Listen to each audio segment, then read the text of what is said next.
생존 우선순위 서바이벌 프라이어리티 2025년 6월 28일자를 진행하도록 하겠습니다. 구독, 좋아요 부탁드려요. 오늘의 편집 내용입니다. 이스라엘 이란 전쟁 이후 북한의 운명.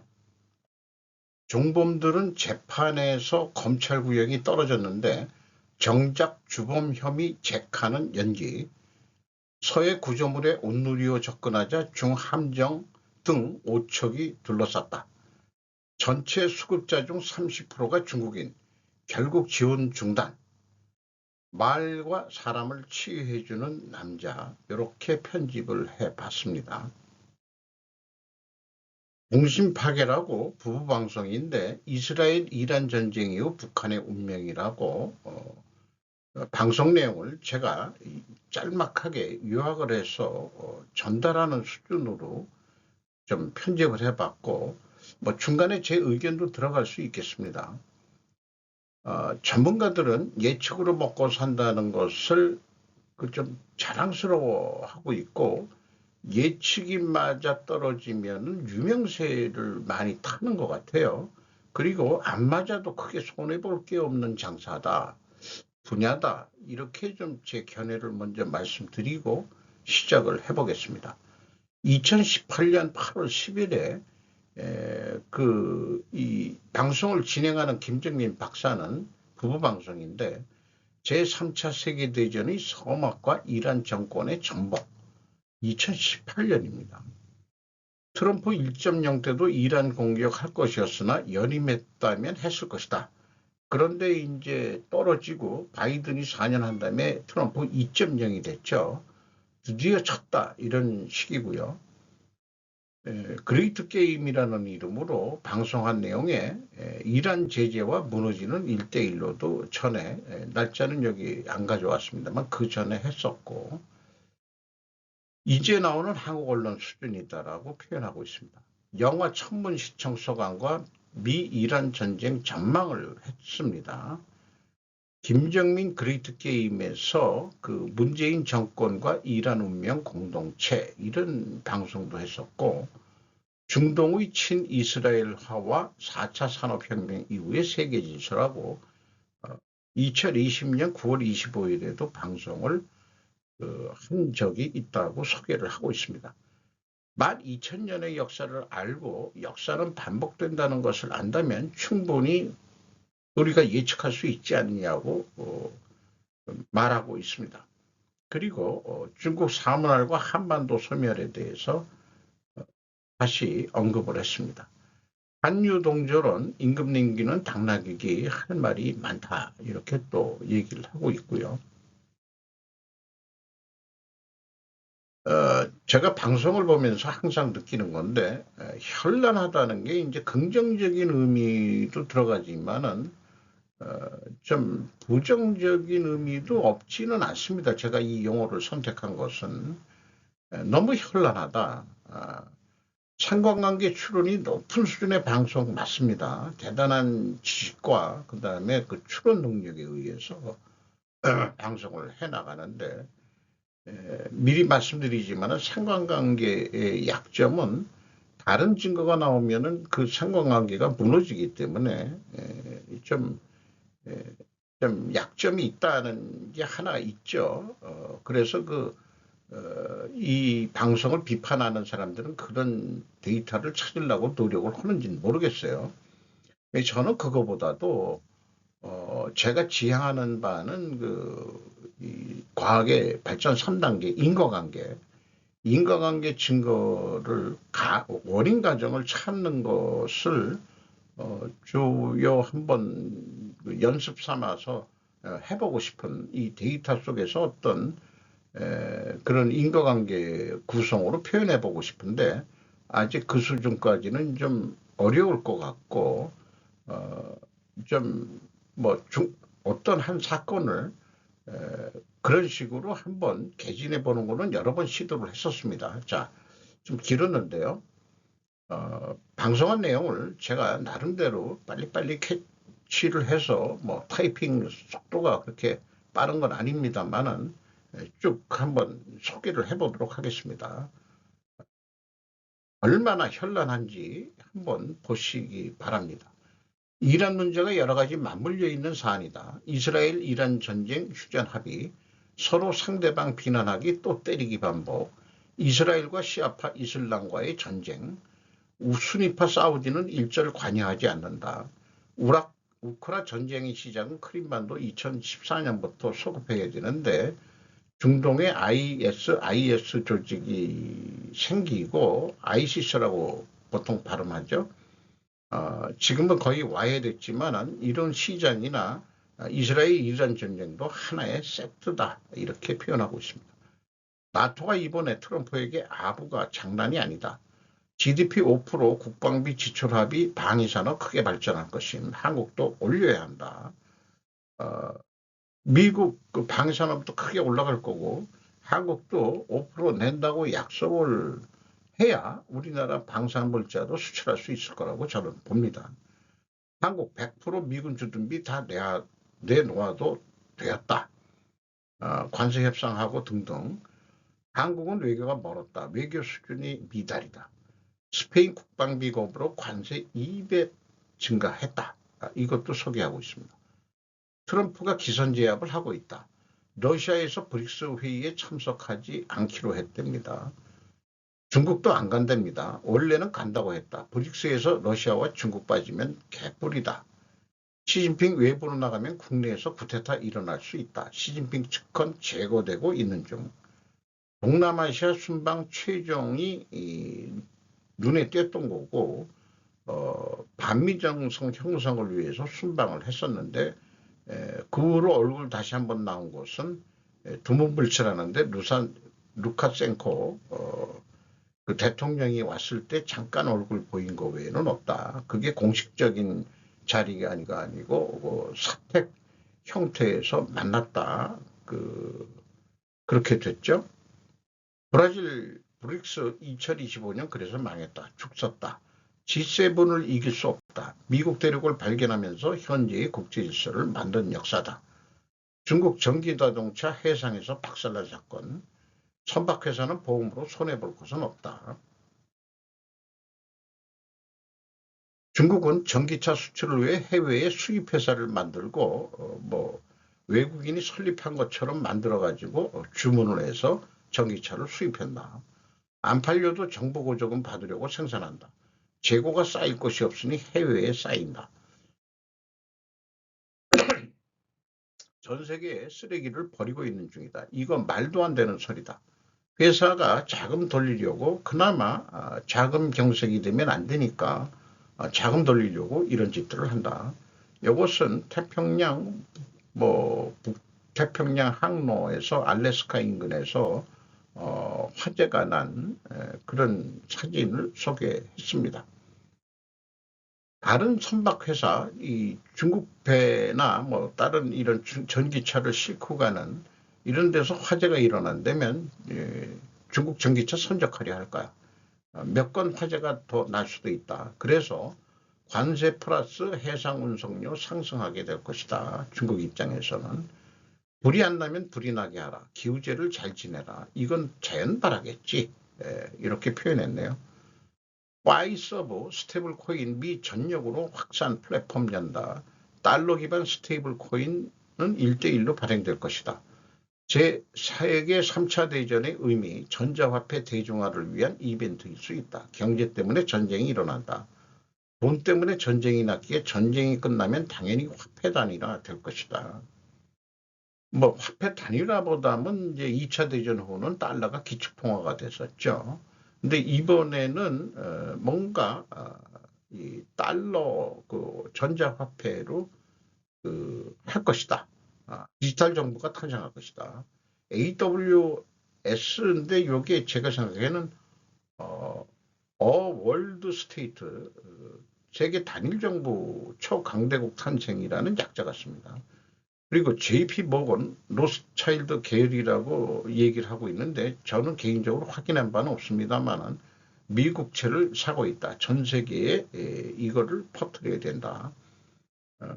JP 모건만 1조 달러를 샀다. 빅3 은행들도 미국채 얼마나 더 살까? 어저께인가 제가 그 영화 이 달러 화폐, 암호화폐 그 테러리스트에 의한 거기 한국 대통령 나와서 죽고 영부인이 기지로 저기 미국 대통령 여자 대통령이 탈출해서 군인 출신이기 때문에 테러리스트를 작살내는 그런 영화가 연결이 되네요. 그런 영화가 나온다는 것 자체가 사람들한테 세계는 나중에 전자화폐 세상이 될 거야라는 것을 얘기를 해주는 거고, 전자화폐 세상이 되기 위해서는 어떤 초강대 그 세계 정부가 나올 것이라는 것을 암시하는 거죠. 중국과 러시아가 이제 무너진다면은 좌우대립이라는 어떤 그거로 형성되어 왔던 세계 질서가 하나의 그 뭐 이름은 뭐 자유민주주의 말을 어떻게 붙이든 단일 정부면은 실질적으로는 통제 국가가 될 것입니다.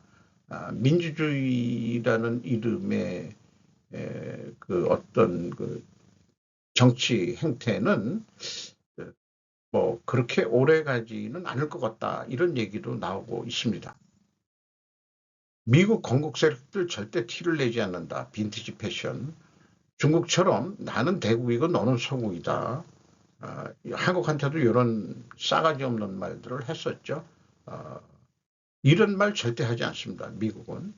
지진, 일본 열도는 수시로 나는 거기 때문에 뭐 7월 달에 대재앙 이런 예언을 했던 그런 것도 소개를 하고 있고, 그러니까 여러 가지 얘기를 왔다리 갔다리 얘기해가지고 좀 저는 자꾸 현란하게 느껴지는데, 어쨌든 그래도 흥미를 유발하고 있죠. 그리고 이제 본격적으로 북한 경제 상황을 얘기하고 있습니다. 북한은 핵을 포기할까? 트럼프는 편지를 계속 보내고 있답니다. 트럼프가 명분 쌓기 하는 방법이다. 그게 주미 북한 대사관에서 김정은한테 전달을 안 하고 있다. 못 보내고 있다. 그런 건지 어떤 건지 모르지만은 미국은 협상에 져주기도 한다. 왜냐하면 한 방에 조지기 위해서 하는 것이다. 트럼프의 손자병법, 이란 때리기, 불개입을 주장했던 트럼프 2주간 시간 주고 바로 때리기, 하나 둘 셋 하고 하자고 해놓고 하나 둘 다음에 때렸습니다. 우리나라에게서도 벌어질 수 있는 거 아니냐. 나만이 북한에 양념을 칠 필요는 없으나 미국이 북한을 공습하면 북한은 이란처럼 남한에게 분풀이 미사일을 쏠 것이다. 우리 미사일 방어 체제 우리도 좀 갖추고 있어야죠. 미국은 개입하면 확실히 한다. 결말을 본다. 명분 쌓기 하고 그 다음에 공격한다. 스토리를 쌓는 미국. 소련 해체 후 중동 장악, 나토가 동진이 되어 왔고, 북한은 미국은 원래 중국을 키운 이유는 일본을 누르기 위해서였다. 북한이 그래서 그 고난의 행군을 경험을 했고 소련 해체되고 그러면서 우리나라의 소중화 사상은 명나라 망하면서 문명국가라고 자부하는 조선밖에 없다고 생각해서 소중화, 우리가 그 중화 사상을 그 대변한다, 소중화 사상이 양반 세력에 나왔었다. 그래서 친중파가 아직도 많은 모양이에요. 소련 망하고 그 이후 주체 사상이다. 그것은 바로 소중화 사상과 같은 것을 맞는 것이다. 북한 핵 개발은 미국이 어느 정도는 용인한 것이다. 동유럽, 중동 해결되면 마지막 남은 것은 동아시아다라고 누구나 쉽게 생각을 할 수 있겠습니다. 주한미군과 주일미군 주둔 명분 쌓기는 계속 해오고 있다. 왜냐? 북한이라는 적을 두고 있기 때문에. 그런데 최근에는 공식적으로 미국이 중국이 주적이다라고 하기 때문에 주둔 이유를 더 명백히 하고 있습니다. 명분을 더 확실히 하고 있습니다. 김대중 햇볕 정책, 금융위기 바로 그 다음에 어떻게 행동할 수 있느냐. 전 세계 IMF 1년 만에 빛을 갚은 한국, 대한민국 북부를 좀 많이 팔아먹었다는 얘기를 암시하고 있는 얘기죠. 김대중 돈 퍼주기 용인한 미국 노벨 평화상까지 받고 빌더버그 회의도 참석을 했다. 북한을 죽일 수가 없었다 그런 얘기죠. 김정은 선택의 시간이 왔다. 안 하면 죽음일 것이다. 정산하라고 요구하는 미국. 마이너스 경제성장 북한 돈같이 하라. 연동 환율제로 바꾼 북한. 1달러에 북한 돈으로 2만 7천 원 정도 한답니다. 1달러에. 우리나라가 1,400원대인데 돈의 가치가 거의 없는 거죠. 북한 휴대폰 보고 매우 많이 되었다. 북한 평양시만 시민 21세기 환경에 살고 있는데 모 대통령 이후 돈맛을 중국인들과 마찬가지로 경제 안 좋아지니 고통을 당하는 중국인들인데 이게 북한 평양 시민들도 마찬가지다. 뭐 전체 인구가 아니지만은 자본주의의 맛을 보았던 북한 평양 시민들조차 불행하다고 느끼기 시작할 것이다. 모르고 살 때는 행복했다. 이제는 안 된다. 다 같이 못 살면은 모태통 때처럼 다 같이 못 살면은 인간 생활 수준이 원래 그런 거야 하고 살게 된다. 이게 우리 조선 때 백성들처럼 그렇게 되는데 자본주의 맛을 보고 돈 맛을 본 입장에서는 요즘 공산주의고 인본이고 공자 사상이고 유교 이런 것은 중국에서 찾아볼 수가 없죠. 그런 거는 개나 줘버려. 한게 이제 개혁 개방 이후에 흑묘 백묘론을 나온 등소평 이후로 중국인들의 그 사고 방식이 돈을 추구하는 그런 사람들이 된 것으로 보입니다. 이렇게 그 미남형으로 생겼던 그 김정은 2012년에 2020년 8년 만에 이렇게 살이 팽팽 뛰었. 건강이 안 좋은 것 같은 그런 이설주 그 부인하고 뭐 하는 장면이 있네요. 김정은 죽으면 문제가 많기 때문에 아직 죽을 때가 아니다. 죽으면 중국화 될 수도 있다. 김정은에게 시간이 없다. 트럼프 3.5년 남았다. 2028년 안에 무언가는 크게 변해야 한다. 엄청난 격변이 일어날 수 있다. 격변이 뭔가 일어나야 될 것 같아요. 트럼프와의 결별, 일본 제국 부활의 신호인가? 라는 제목으로 2025년 4월 29일 날 뭐 방송한 게 일부 있답니다. 김일성이 일본 별반 출신이다라는 일본설, 고정 간첩설 이런 게 있답니다. 요원들을 파견해서 일본 패망하더라도 씨앗을 남겼다. 일본 공산당 조직의 책 비반 특 활동 이런 것도 일본 내에서는 유통이 되고 있다고 그러네요. 김일성, 김정일 일본인이라는 설. 후지모토 겐지 일본인 전속 요리사가 김정일이 죽고 김정은한테 다시 찾아가서 일본에서 지금 활동을 다시 하고 있다는데 왜 김일성이부터 김정은, 김정일까지 그렇게 일식을 좋아하느냐? 일본인이니까 그런 거 아니냐? 임진왜란 때 명나라 황제 만재력이었는데 조선반도에 쌀을 왜 그렇게 공급을 했냐? 평상시 정치 통치 행위는 안 하고 음주 가무에 여색에 빠져가 살도 있는 임진왜란 열렸으니까 니들이 마거하고서 그 길을 터놓으라고 하는 얘기를 했으니까 일본이 그때는 왜였죠. 그러니까 명나라 군대도 파견하고 뭐 해가지고 자기네들 중국이 안전해야 되니까 그렇게 도와줬던 거로 그럼에도 불구하고 니들 조상이 조선인 아니었느냐는 거를 이런 거를 이제 잘못 얘기하면 상관관계 추론이 잘못 얘기하면 이제 소설을 쓰게 되는 그런 것도 있을 수 있는 거였죠. 그래서 명나라 때도 여자 공녀, 남자들은 공람으로도 많이 팔려갔다. 끌려갔다. 십상시 내시들 한국말 썼다는 김영옥의 강연도 있었다.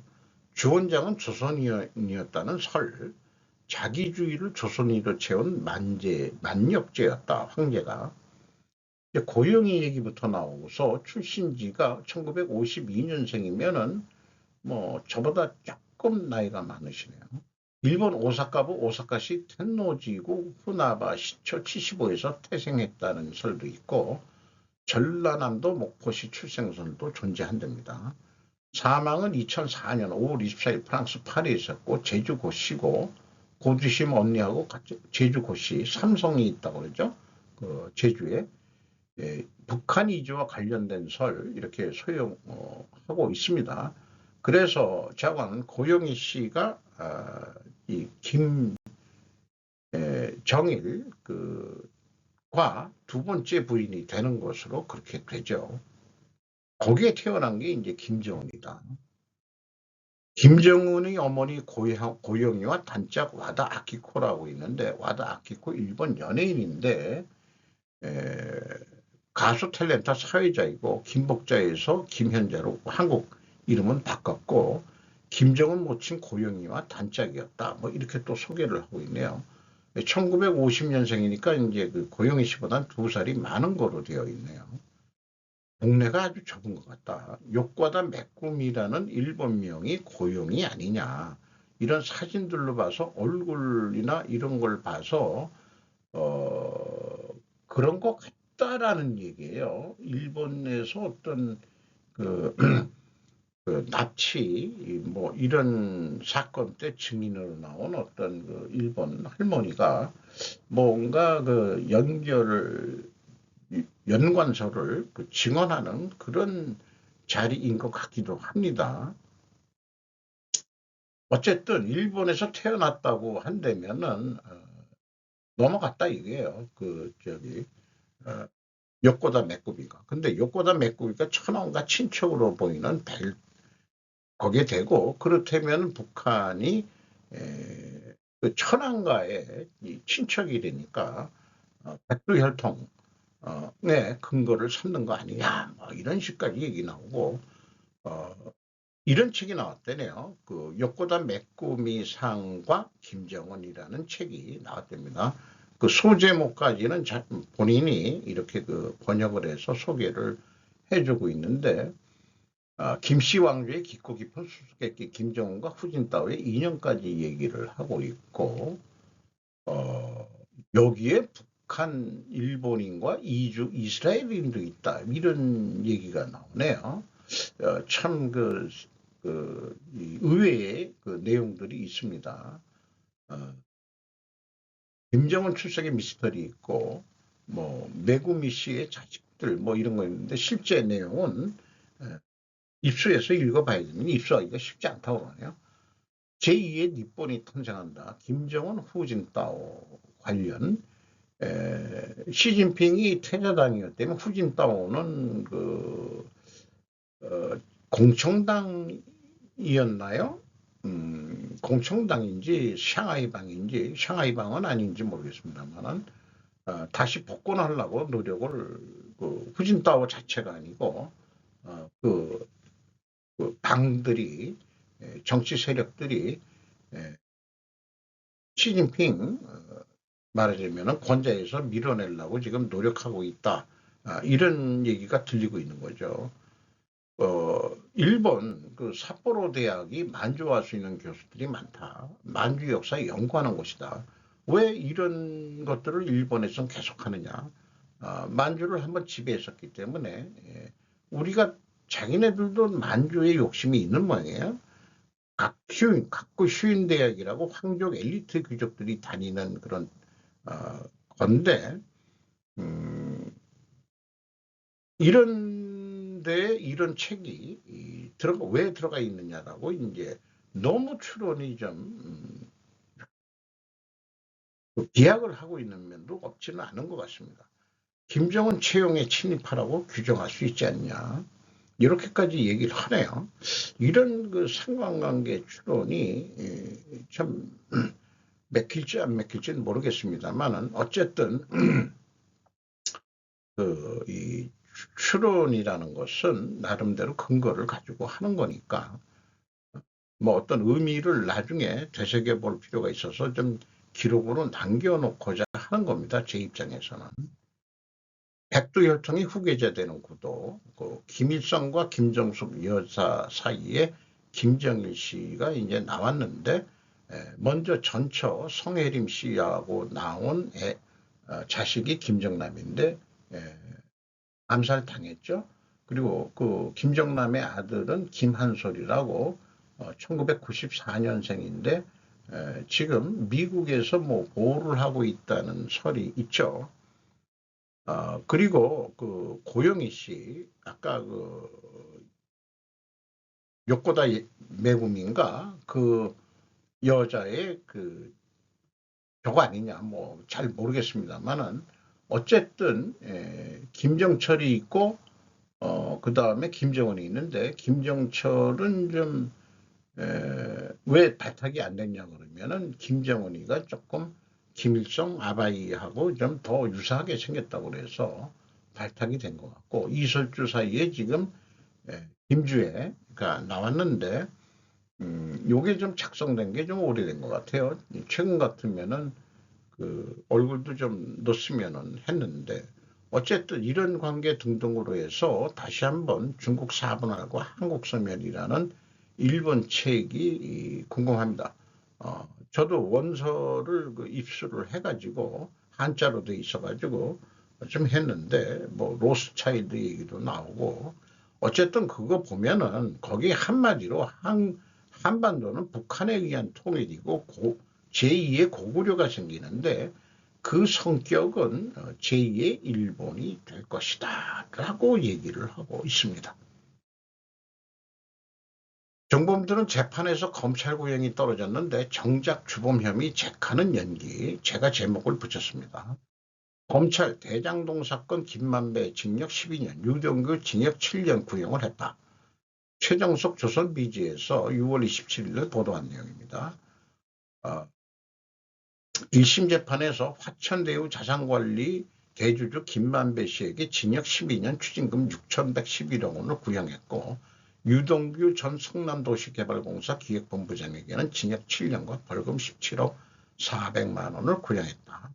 그리고 회계사 정영학 씨 징역 10년과 추징금 646억 원, 남욱 변호사에게는 징역 7년과 추징금 1,110억 원, 정민영 변호사에게는 징역 5년과 벌금 74억 4천만 원, 추징금 37억 2천만 원을 각각 부여했다.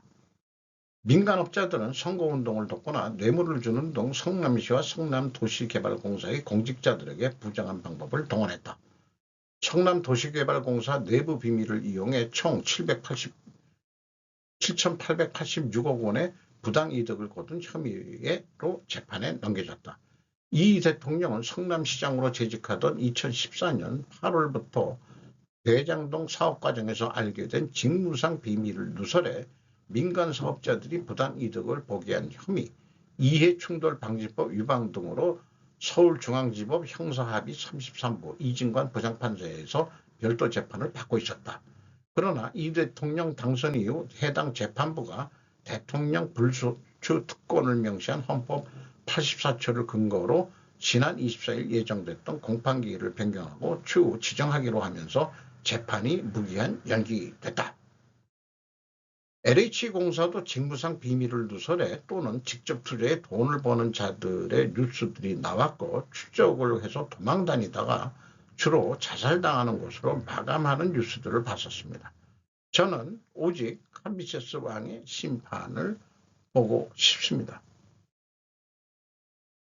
캄비세스 왕의 심판을 한번 찾아보시면은 뇌물 먹고 그 판결을 잘못한 그 판관을 가족을 베껴 죽이는 그런 형벌을 내리는 그런 현명한 왕, 그 중동의 얘기죠. 서해 구조물에 온누리호 접근하자 중함정 등 5척이 둘러쌌다. 이게 최근 얘기인가 했더니 아니고 노석조 조선일보 6월 27일 날 보도했는데 중부표 서해 길목에 70%나 배치했다. 한미 군함 진입 방해 우려 이런 제목으로 이거는 중국의 철제 구조물에 접근한 출동한 중국 해경 함정이랍니다. 중국이 지난 2월 26일 한국해양조사선 온누리호가 서해 중국 구조물에 접근하자 중국 해경 함정 2척과 공보트 3척 등 5척을 동원해 조직적으로 방해했던 것으로 27일 뒤늦게 알려졌다. 앞서 중국 구조물에 있는 인원 4명이 고보트 2척을 나눠 타고 흉기로 온누리호를 위협한 것으로 알려졌는데 실제로는 더 많은 함정과 공보트가 출동했던 것이다.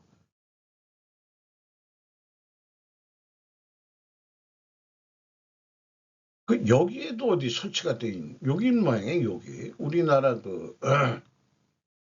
잠정 조치 수역이니까 여기까지 중국 아사키들이 뭘 설치를 한 것 같은데, 하루 한 번꼴 군함 보낸 중국, 한국엔 동경 124도 넘지 마라. 여기가 124도인데, 이게 우리는 대국이니까 우리는 넓게 쓰고 너희는 좁게 써라.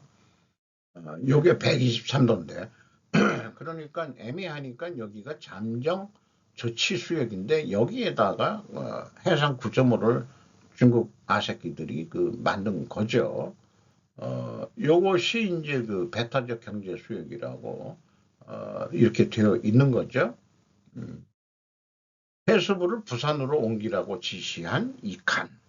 그러니까 서해를 해수부는 신경 쓰지 말고 부산에서 좀 잘해봐. 북극 항로 개발해야 되니까. 그러니까 서해를 중국 나아바리로 내주겠다는 뜻인지 이해가 안 됩니다. 이거는 우리 온누리호가 되겠습니다. 정박해 있는 사진이네요. 너무 오래됐다고 그러네요. 한 40년 이상, 30년 이상 했는데 좀 이제 노후가 됐다는데 새로 좀 만들어야 될 것 같습니다. 전체 수급자 중 30%가 중국인, 결국 지원 중단. 뭔 얘기인가 했더니 한국경제에서 6월 26일 날 보도한 내용인데 일본 외국인 박사과정 지원서 생활비 제외.